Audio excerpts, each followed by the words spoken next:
All right, ladies and gentlemen, some of the sports headlines, and then these two guys will debate some of the things we're going to bring up from today's Pittsburgh Post-Gazette. Mr. Mackey, Mr. Starkey talking about the Penguins. Capitals find late life. Question is it life support or enough to maybe get them to Game 7? Bob Dvorak. Well, you never want to see anybody get some life, but that fourth one is always the toughest to win. I think they just had a little bad puck luck. They had some chances, didn't bury them. So to get a chance to put them away on Monday night. Got to wash that one out and start all over. Yeah, I don't think this one really went very far to give the Capitals the belief that they can actually win this series. I think it was almost a foregone conclusion they were going to keep this one alive. It's good for the local businesses. You get another crowd, another night out. People want to go and turn it into like a Monday night football night. So it'll be nice for the whole area and see the Penguins clinch this one and then move on. Do you realize what that means for the restaurant industry in Pittsburgh? I mean, this is an incredible windfall. I still don't think people understand the business of sports in Pittsburgh. Well, the next round will be even bigger, so you don't want to mess around with this one. You know, and to get Crosby back, I thought was huge, and I think he'll be better Monday night, tomorrow night. We were talking about the miscues of the Pirates in the field, and they continue to have a lack of focus. Bruce Tanner was on the Coons Market Black and Gold Sunday show. So what do you make of the Pirates? Even though they've been winning, which is good, they still seem to be having a tough time in the field.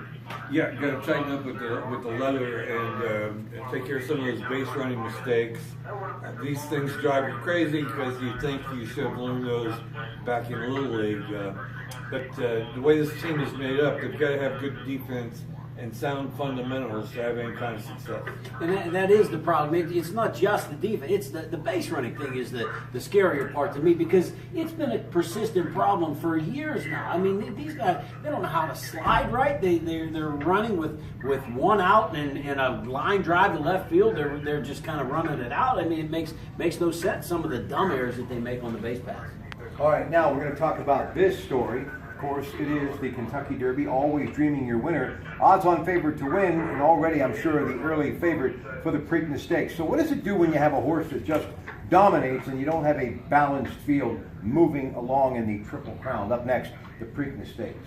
Well, in this particular race, it meant the jockey didn't get his jersey dirty. It was the only horse, the only rider didn't have a speck of dirt on him on a muddy track. Maybe a little shout out to Vinny Viola, West Point grad, and got through the 101st Airborne Division and co-owner of the Florida Panthers, the hockey team. Yeah, it's pretty nice to have a guy with a syndicate known as the Brooklyn Boys, B-O-Y-Z. Pretty interesting way to go with that one. But but you never know. That track was so sloppy that I don't know that you can. Yeah, right. It was so sloppy they were wearing bibs, ladies and gentlemen. No.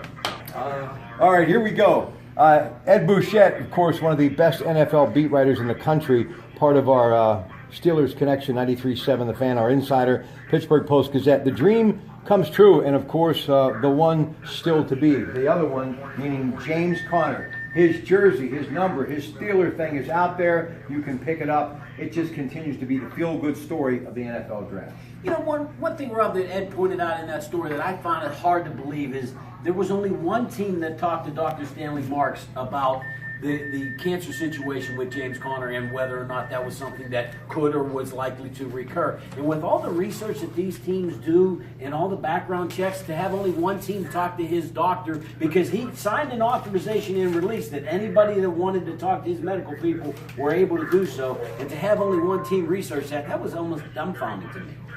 Yeah, because it's such an obvious question. You just pick up the phone and make a phone call, and you have all the information right there at your disposal.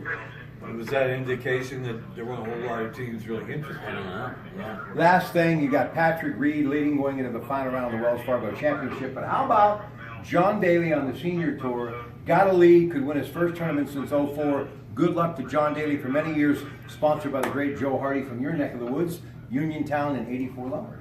Rip it. John Daly right there. Yeah. Love John Daly. No, I bet on the regular tour, Dustin Johnson kind of bounced back in this tournament. He's off the pace, but it looks like his back isn't permanently damaged from that fall in Aspen. Little equipment twist of John Daly in this event. He's using using a driver that has vertical grooves.